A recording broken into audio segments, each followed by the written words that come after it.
তাকে সম্মান দেখানো উচিত মাননীয় স্পিকার। বাংলাদেশের রাজনীতিতে আবার শুরু হয়ে গেছে এক টানটান উত্তেজনা। গণভোট নাকি রাজনৈতিক চাল? একই দিনে নির্বাচন ও গণভোট, এই দাবির পেছনে কি লুকিয়েছিল অন্য কোনো উদ্দেশ্য? আর কে আগে বুঝেছিল এই খেলার আসল রহস্য?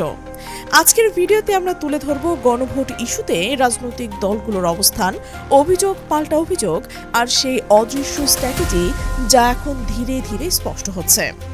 জাতীয় নির্বাচনের সাথে একই দিনে গণভোট, এই দাবি তুলেছিল ক্ষমতাসীন জোটের অন্যতম দল বিএনপি এবং এনসিপি।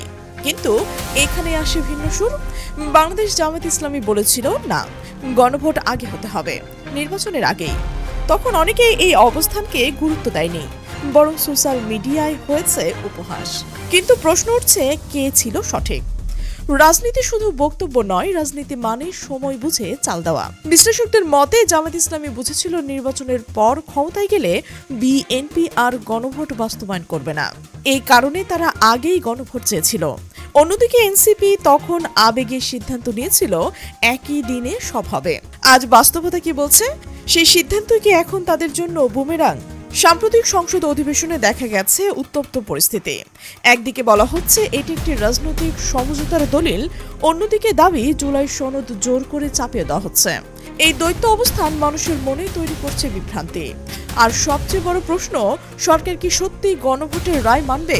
রাজনৈতিক বিশ্লেষকরা বলছে বাংলাদেশের রাজনীতিতে ইতিহাস বারবার ফিরে আসে। 1991, 2001 ক্ষমতায় এসে নানা সিদ্ধান্ত যা পরে বড় রাজনৈতিক সংকটে পরিণত হয়েছিল। আজও কি সেই একই পথ?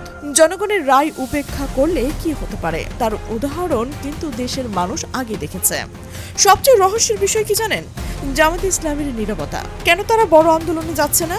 বিশ্লেষকের মতে সরকার দুর্বল, পরিস্থিতি অস্থির। আর সবচেয়ে বড় আশঙ্কা, সরকার পতন হলে কি আবার অন্য কোনো শক্তি ফিরে আসবে? এই ভয় থেকেই কি কৌশলগত নিরাপত্তা? গণভোট নাকি রাজনৈতিক খেলা? কে এগিয়ে কে পিছিয়ে তা সময় বলে দেবে। তবে একটা বিষয় পরিষ্কার, রাজনীতির এই খেলায় প্রতিটি চালের পেছনে রয়েছে বড় হিসাব। এখন প্রশ্ন কিন্তু একটাই, এই পুরো ঘটনার আসল লাভবান কে আর সবচেয়ে বড় ক্ষতিটাকার? গণভোট যেটা হওয়ার কথা ছিল জনগণের ইচ্ছার প্রতিফলন, সেটি কি এখন রাজনীতির হিসাব নিকাশের খেলায় পরিণত হচ্ছে? একদিকে প্রতিশ্রুতি, অন্যদিকে বাস্তবতা। এই দুয়ের মাঝখানে দাঁড়িয়ে সাধারণ মানুষ ঠিক কাকে বিশ্বাস করবে? রাজনৈতিক দলগুলো কি সত্যি জনগণের জন্য কাজ করবে, নাকি ক্ষমতার খেলায় জনগণই হয়ে যাবে শুধু একটি সংখ্যা? আর সবচেয়ে গুরুত্বপূর্ণ প্রশ্ন, যদি জনগণের রায় শেষ পর্যন্ত অগ্রাহ্য করা হয়, তাহলে গণতন্ত্রের আসল শক্তি কোথায় দাঁড়াবে?